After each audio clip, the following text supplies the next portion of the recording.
Good morning all of you. स्वागत है आपका आपके अपने चैनल सीरीज स्टडी पॉइंट में। और आज हम लेके आए हैं वैदिक सभ्यता का पार्ट 2। जो हमने पार्ट 1 में पढ़ा है तो उसका छोटा सा रिकेप लेते हैं, उसके बाद सेशन को स्टार्ट करते हैं। तो हमने पढ़ा था कल वैदिक सभ्यता। वैदिक सभ्यता कब आई थी? हमारी हड़प्पा सभ्यता के समाप्त हो जाने के बाद, उसके पतन हो जाने के बाद हमारी कौन सी सभ्यता आई? हमारी वैदिक सभ्यता। वैदिक सभ्यता जो थी उसको दो भागों में बांटा गया है। एक एक ऋग्वैदिक ऋग्वैदिक एक ऋग्वैदिक और एक उत्तर वैदिक। कौन सा? उत्तर वैदिक सभ्यता। दो ऋग्वैदिक और उत्तर वैदिक।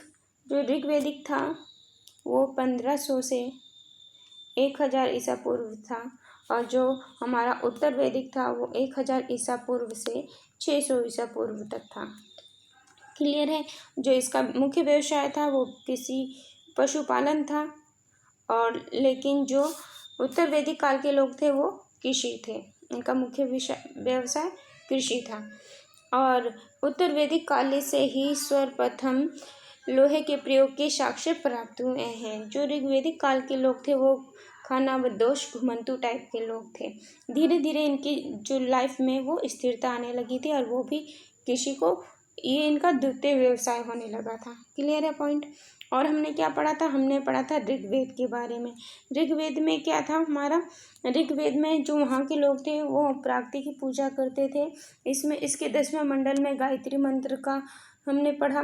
यजुर्वेद जो था इसमें यज्ञ कर्मकांडों के बारे में पढ़ा। अथर्ववेद, इसमें अथर्ववेद में हमने जादू टोना जड़ी बूटी इत्यादियों का वर्णन पढ़ा है। और सामवेद, जो सामवेद है ये एक संगीतमय ग्रंथ है। इसके श्लोकों को गाया जा चुका है, इसके बारे में हमने पढ़ा है। ये छोटा सा रिकेप था। तो चलिए अब सेशन को स्टार्ट करते हैं अपने। कौन से 3 वेद संयुक्त रूप से त्रयी या वेद त्रयी कहलाते हैं? तो वो वेद है ऋग्वेद, यजुर्वेद और सामवेद जो हैं वो संयुक्त रूप से त्रयी या वेद त्रयी कहलाते हैं। भारत में राज चिन्ह में प्रयुक्त होने वाले शब्द सत्यमेव जयते किस उपनिषद से लिया गया है? तो ये मुंडक उपनिषद से लिया गया है। ऋग्वैदिक आर्यों का मुख्य व्यवसाय क्या था? तो ये बता चुकी हूँ कि ये पशुपालन था।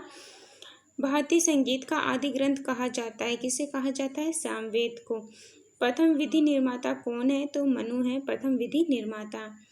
भक्ति, कृष्ण भक्ति का प्रथम और प्रधान ग्रंथ है श्रीमद् भगवत गीता। ऋग्वेद में संपत्ति का प्रमुख क्या है? तो गोधन है। ऋग्वेद के किस मंडल में शूद्र का पहली बार उल्लेख मिला है? तो 10वें मंडल में शूद्र का पहली बार उल्लेख मिला है। पुराणों की संख्या कितनी है? तो पुराणों की संख्या 18 है। वैदिक धर्म का मुख्य लक्षण इनमें से किसकी उपासना है? तो प्राकृतिक की जैसे प्राकृतिक के जो हमारे क्या इंद्र किससे संबंधित देवता है? ये वर्षा से। अग्नि देवता, वायु देवता, इन सब की उपासना की जाती थी। ऋग्वेद में किस देवता के लिए पुरंदर शब्द को प्रयोग किया गया है? तो इंद्र के लिए पुरंदर शब्द का प्रयोग किया है। शूल सूत्र में किस विषय से संबंधित पुस्तक है? तो जैमिति से संबंधित पुस्तक है शुल्भ सूत्र में। अष्टोमा सदगमय तमसोमा ज्योतिमार्ग में किस उपनिषद से लिया गया है? कहाँ से लिया गया है? तो ये उपनिषद से लिया गया है। आर्य भारत में बाहर से आए सर्वप्रथम कहाँ बसे? तो ये पंजाब में बसे थे सबसे पहले। ऋग्वेद, इसके यज्ञकर्ता कौन है? इसके यज्ञकर्ता होता है यजुर्वेद के अथर्ववायु, सामवेद के उद्गाता और अथर्ववेद के ब्रह्मा। वेदों को अपौरुषेय क्यों कहा गया? अपौरुषेय मतलब क्यों कहा गया है? क्योंकि कहा जाता है कि जो वेदों की रचना है देवता द्वारा की गई है। इसे ईश्वरीय ज्ञान कहा जाता है। ऐसा माना जाता है कि ये जो ऋषि मुनि थे ईश्वर ऋषियों को ज्ञान देते थे, और वही ज्ञान जो ऋषि मुनि थे वो अपने शिष्यों को देते थे। तो मतलब ये ज्ञान जो था वो मनुष्य द्वारा नहीं रचित था, ये मतलब देवताओं द्वारा रचना की गई थी। इसलिए इसको अपौरुषेय, मतलब इसके पुरुष ने नहीं इसकी रचना की, मतलब देवताओं ने की है, ईश्वर की है, ईश्वरीय ज्ञान है, इसीलिए वेदों को अपौरुषेय कहा गया है। वैश्विक दर्शन के प्रतिपादक हैं उल्लूकड़द। और मीमांस या पूर्व मीमांस दर्शन के प्रतिपादक है जैमिनी। वेदांत या उत्तर मीमांसा दर्शन के प्रतिपादक है बादरायण। ऋग्वेद का कौन सा मंडल पूर्णतः सोम को समर्पित है? तो चौथा मंडल जो है वो पूर्णतः सोम को समर्पित है। प्रसिद्ध 10 राजाओं का युद्ध, दशराज युद्ध किस नदी के तट पर लड़ा गया? तो ये परुष्णी नदी के तट पर लड़ा गया था। धर्मशास्त्र में भू राजस्व की दर क्या है? तो 1/6 होती थी। 800 ईसा पूर्व से 600 ईसा पूर्व का काल किस युग से जुड़ा है? तो ये ब्राह्मण युग से जुड़ा है। किस काल में अछूत की अवधारणा का स्पष्ट रूप से उदित हुई है? तो धर्मशास्त्र काल में अछूत की अवधारणा स्पष्ट रूप से उदित हुई है। एशिया माइनर स्थित बुग्जकोई का महत्व इसलिए है कि यहाँ पर जो अभिलेख प्राप्त हुए हैं उनमें 4 वैदिक देवताओं इंद्र, वरुण, मित्र, नासत्य का उल्लेख मिलता है।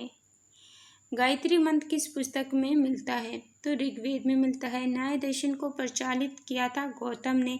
प्राचीन भारत में निष्क से जाने जाते थे आभूषण, स्वर्ण आभूषण। योग दर्शन के प्रतिपादक हैं पतंजलि। उपनिषद पुस्तक है दर्शन पर। आरंभिक वैदिक साहित्य में सर्वाधिक वर्णित नदी है सिंधु। ऋग्वेद में क्या है? स्तोत्र और प्रार्थनाएं हैं। यजुर्वेद में क्या है? कर्मकांड है। सामवेद संगीत स्तोत्र है। अथर्ववेद तंत्र मंत्र एवं वशीकरण है इसमें। उपनिषद काल के राजा अश्वपति शासक थे के अध्यात्म ज्ञान के विषय में नचिकेता और यम संवाद किस उपनिषद से प्राप्त होता है? तो कठोपनिषद से प्राप्त होता है नचिकेता और यम का संवाद। वैदिक नदी कुंभा या काबुल का स्थान कहाँ से निर्धारित होता है? तो ये अफगानिस्तान से निर्धारित होता है। कपिल मुनि द्वारा प्रतिपादित दार्शनिक प्रणाली है सांख्य दर्शन। भारत के किस स्थल की खुदाई से लोहे धातु के प्रचलन के प्रमाण मिलते हैं? तो अंतिरंजी खेड़ा से मिलते हैं। किस वेद का संकलन ऋग्वेद पर आधारित है? तो सामवेद का संकलन जो है ऋग्वेद से आधारित है। कौन प्रस्थान त्रयी में शामिल नहीं है? तो भागवत जो है वो प्रस्थान त्रयी में शामिल। अब चलिए देख लेते हैं कौन कौन प्रस्थान त्रयी में शामिल है।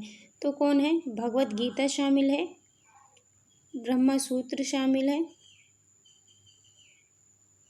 और उपनिषद शामिल है। उपनिषद ये सब इसमें शामिल है। तो भगवत गीता शामिल है, ब्रह्मा सूत्र शामिल है और उपनिषद शामिल है प्रस्थान त्रय में। और क्या शामिल नहीं है? भागवत शामिल नहीं है। क्रम का सिद्धांत संबंधित है मीमांसा से। किससे? मीमांसा से। तो आज के लिए इतना ही। Thanks for watching.